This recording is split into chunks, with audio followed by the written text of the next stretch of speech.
হিস্ট্রোকে প্রতিরোধের মোট কথা হলো গরম থেকে আপনাকে বাঁচাইতে হবে। একটা কথা হলো যে অযথা অপ্রয়োজনীয় যাবে কেউ বাইরে যাবেন না, ঘোরাফেরা করবেন না, হাটে ঘাটে বাজারে অফিসে বা পার্কে চিড়িয়াখানা এগুলোতে যতটুকু সময় অ্যাভয়েড করবেন। আচ্ছা, যাদের কাজ করতেই হয় কাজ তো করতেই হবে, যদি সম্ভব হয় নিজস্ব কাজগুলো রোদের মধ্যে না গিয়ে সকালে বিকেলে বা রাতে এগুলো করে ফেলবেন।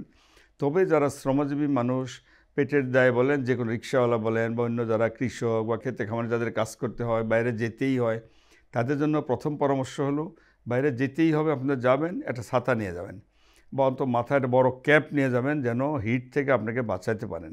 কাপড়গুলো একটু লুজ পরবেন। আরেকটা হয় যে কাপড়গুলো কালার্ড কাপড় কম, একটু সাদা বা হালকা সাদা এগুলো পরলে কিন্তু ভালো, ডিপ কালারগুলো অ্যাভয়েড করলে ভালো, তাতে কিন্তু হিট লস হয়। আরেকটা হলো যারা বাইরে কাজ করবেন তারা রোদে একটানা কাজ করবেন না, কিছুক্ষণ রোদে থাকবেন, অন্তত 5-10 মিনিটের জন্য হলেও একটু ছায়াতে আসবেন। অর্থাৎ কিছুক্ষণ রোদে কিছুক্ষণ এইভাবে একটানা যেন রোদে না থাকেন, তাহলে একটানা রোদে কাজ করলেই কিন্তু হিটস্ট্রোকের ঝুঁকিটা বেড়ে যাবে।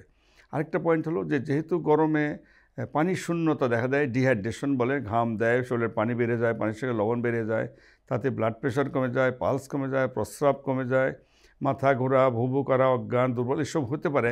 সুতরাং এই ব্যাপারে সতর্কতা অবলম্বন করতে কাজের ফাঁকে ফাঁকে প্রচুর পানি পান করতে হবে। পানি সবচেয়ে ভালো হয় পানির মধ্যে একটু লবণ মিশিয়ে নিলে, কারণ পানির সাথে কিন্তু আমাদের লবণ বের হয়ে যাচ্ছে, এটা কিন্তু সবার জন্য জরুরি।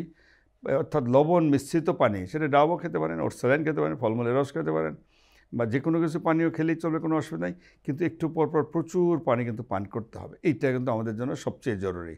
আরেকটা হলো বাইরের যে খোলামেলা ওপেন খাওয়া দাওয়া, খাবার দাবার এগুলো আপনারা অ্যাভয়েড করবেন। বাইরে খোলামেলাও খাওয়া দাওয়ার অ্যাভয়েড করতে হবে, বাইরে পানিও অ্যাভয়েড করতে, তা না হলে পানিবাহিত বা খাদ্যবাহিত রোগের সংক্রমণ কিন্তু বেড়ে যাবে। অনেকের ডায়রিয়াজনিত রোগ হচ্ছে, জন্ডিস হচ্ছে, জন্ডিসের মধ্যে এ ভাইরাস ই ভাইরাস দিয়ে এগুলো হচ্ছে, টাইফয়েড হচ্ছে, প্যারাটাইফয়েড হচ্ছে। এই ব্যাপারে সবাই যেন একটু সতর্ক থাকেন।